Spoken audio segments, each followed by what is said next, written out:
দেখো বন্ধুরা, আবার একটা নতুন রেসিপি তোমাদের মাঝে চলে এলাম। তা দেখতে পাচ্ছ এখানে দেখো মাছের মাথা ভাজছি। আজকে হবে তোমার লাউ ঘন্ট, বুঝেছো?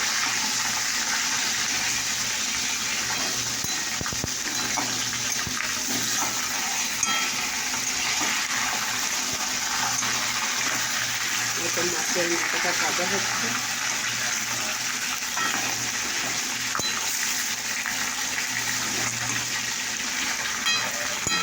দেখতে পাচ্ছ আর এদিকে পাট শাক হচ্ছে। তো দেখো বন্ধুরা, পাট শাকটা আমার সেদ্ধ হয়ে গেছে। এবার আমি লঙ্কা রসুন দিয়ে দিলাম ফোড়ন। এটা দিচ্ছি ফোড়ন। তো দেখো বন্ধুরা, আমার এটা হয়ে গেছে, ভাজাটা হয়ে গেছে। এটাকে পাঁচ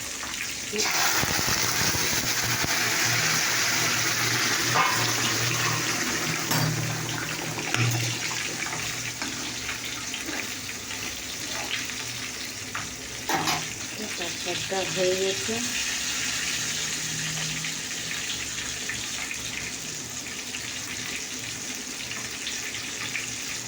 তো এবার আমি এটাকে নামিয়ে নেব। তো দেখতে পাচ্ছি মাছ ভাজা হয়ে গেছে। দেখতে পাচ্ছি মাছের ডিমটা এই কড়াইয়ে দিয়ে দিলাম। তো দেখো বন্ধুরা, আমার ডিমটা ভাজা হয়ে গেছে। তো দেখো বন্ধুরা, এখানে তোমার তেল দেওয়া আছে, মাছের তেলই আছে। এদিকে তেজপাতা আর জিরে ফোড়ন দেওয়া হয়েছে। এবার আমি লাউটা ঢেকে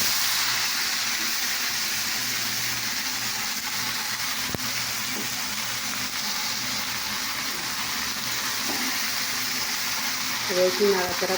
তো দেখো বন্ধুরা, এখানে নেড়ে দিয়েছি। এবার আমি নুন দিয়ে দিলাম পরিমাণ মতো।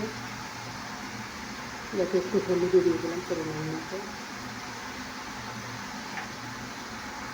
তো দেখো বন্ধুরা, এবার আমি খানি হয়েছে। এবারে আমি যেটা দেবো জিরে গুঁড়ো।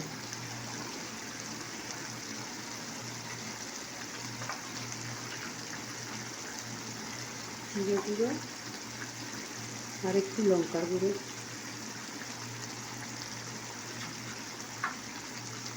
দিলাম।